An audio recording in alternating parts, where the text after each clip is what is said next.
অ্যাক্সিডেন্টটা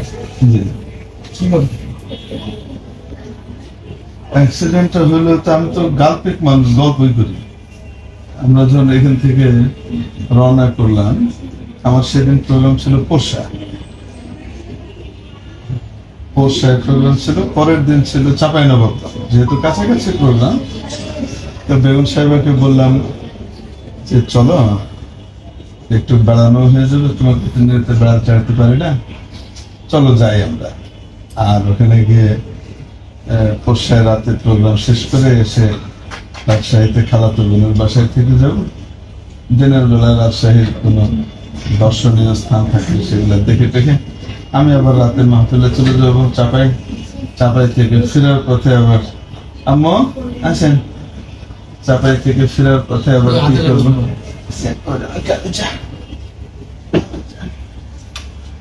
চাপাই থেকে ফেরার পথে তখন আবার তোমাকে নিয়ে চলে আসবো। এমনি তো ঘোরার মৌকা হয় না মাহফিলের ইয়েতে। সেই ইয়েতে এ সহকারে আর এর বড় বোন আর তার মা আর একজন রাহবার হিসেবে মুফতি সাইফুল ইসলাম সাহেব ছিলেন সাথে। আমরা রওনা হলাম। তো আমার খুব ঘনিষ্ঠ মহব্বতের মানুষ, ভক্ত, ওনার একটা সুন্দর গাড়ি আছে। এখন যেহেতু আমরা ফ্যামিলি ট্যুরে যাব, একটু বড় গাড়িও দরকার।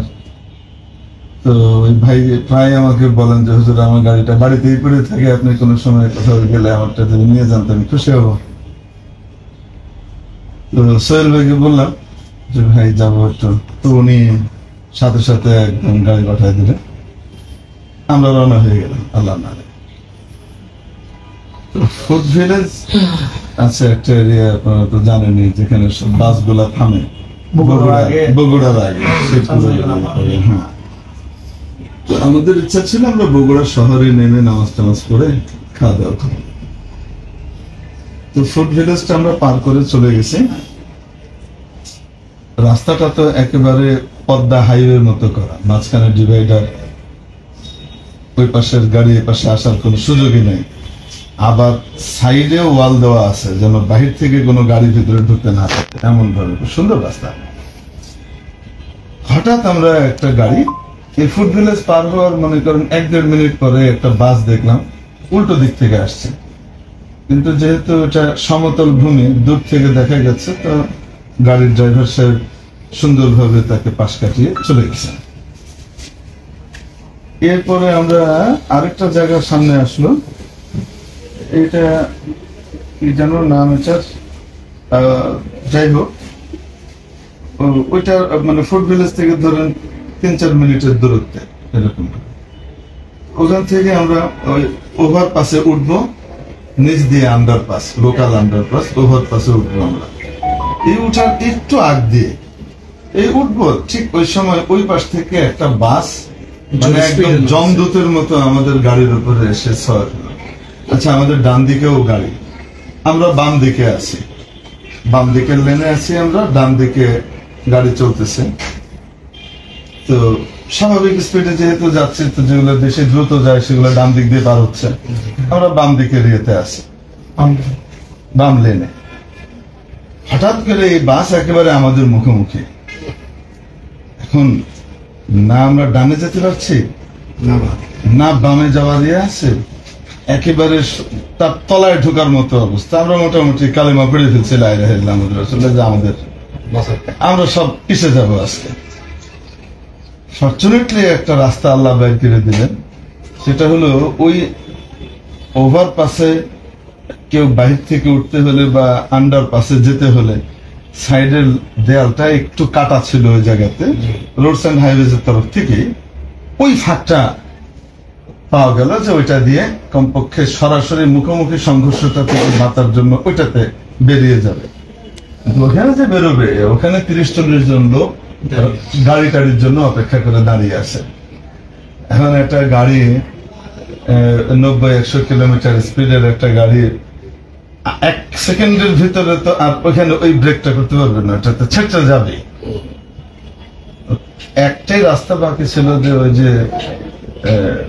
সাইড ইয়ের সাথে যে ডিভাইডারের যে ইয়েটা রাখা আছে, মানে সাইডের ওয়ালটা, ওটার যে ফাঁকটা ড্রাইভার সাহেব ওটাতে মেরে কোনো মকরে গাড়ির উপর দিয়ে যা যাওয়ার গেছে আমাদের উপর দিয়ে গেছে, কিন্তু কোনো মানুষ কোথায় নেই, অন্য কোনো মানুষ মারা যায়নি। মানে এটা ছাড়া আর কোনো বিকল্প আমাদের নজরে ছিলই না।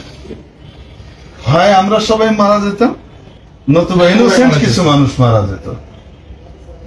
আমি ড্রাইভার সাহেবকে ধন্যবাদ দিই, তার এক্সপিরিয়েন্স অনেক, তো 20-25 বছরের এক্সপিরিয়েন্স এবং ভালো যেহেতু আল্লাহ পাক আমাদেরকে বাঁচিয়ে দিয়েছেন। আমার পাঁজরের 3টে হাড় ভেঙেছে, ঘাড়ের এখানে এই যে শোল্ডারের এই বাটিটা ভেঙে গেছে, তারপরে পিঠে চিকন যে হাড় যেটা থাকে 3 কোনা ওখানে ভেঙেছে, আর পায়ে এই জায়গাতে গোশত একেবারে উঠে গেছে, এই জায়গাতে শুধু হাড় বেরিয়েছিল, আর চোখে এখানে 6টা সেলাই লেগেছে চোখে।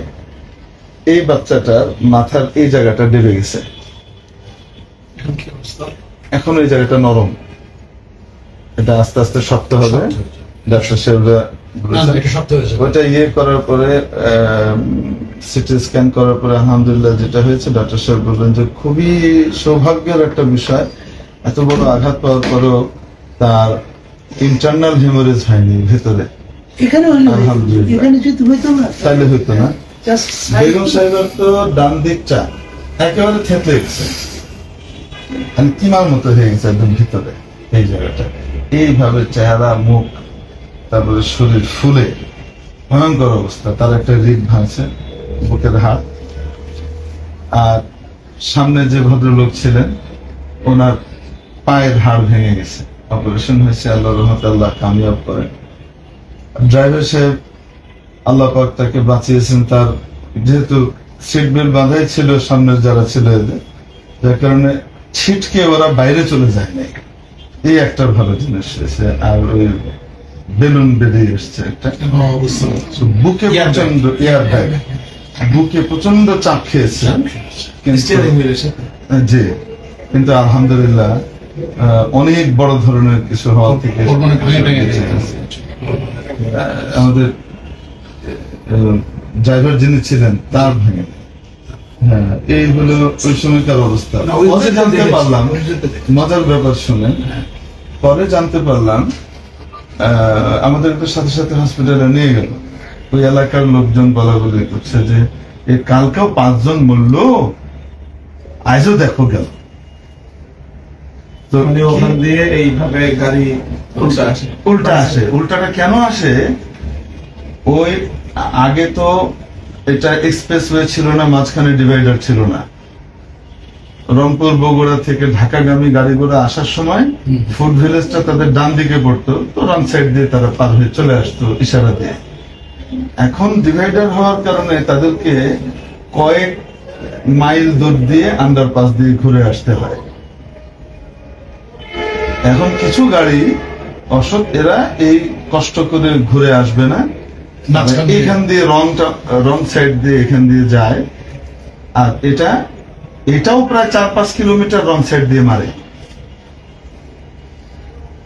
অদ্ভুত ব্যাপার, মানে এই রিজনে ওখানে প্রায় কি হচ্ছে কিন্তু খবর নাই। এখন আমাদেরটা হওয়ার কারণে সাথে সাথে মানুষ জানাজানি হয়েছে, যার কারণে এটা এখন কি হচ্ছে আলোচনায় এসছে, নাহলে মানুষ মারা যাচ্ছে। আর পুলিশও কারণটা বের করতে পারছে না যে অ্যাক্সিডেন্ট গুলা কেন হচ্ছে।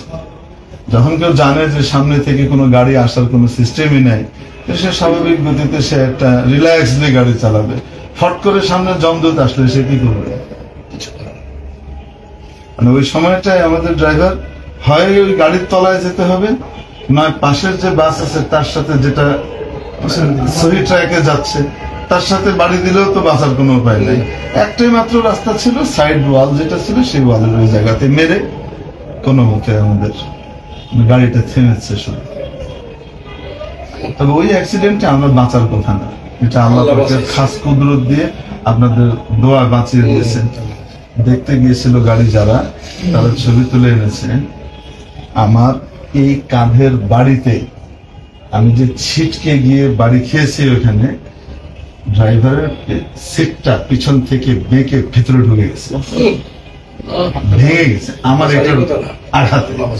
আঘাতটা কি পরিমাণ ছিল কঠিন, মানে বেঁচে ফিরাইতে মুশকিল ছিল।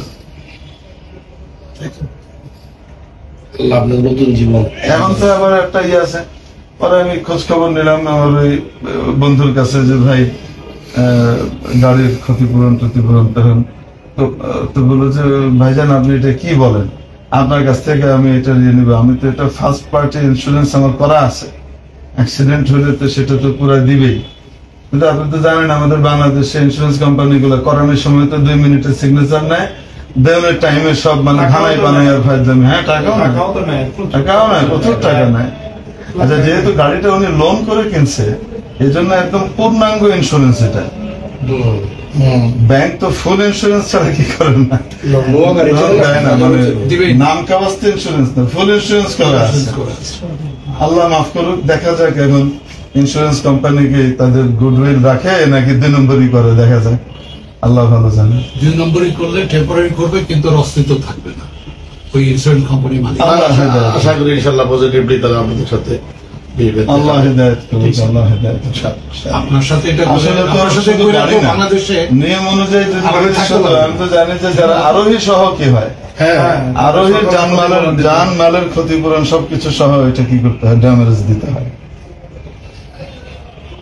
যাই হোক, আল্লাহ খায়ের করেন, আল্লাহ কল্যাণ করেন, আমরা বেঁচে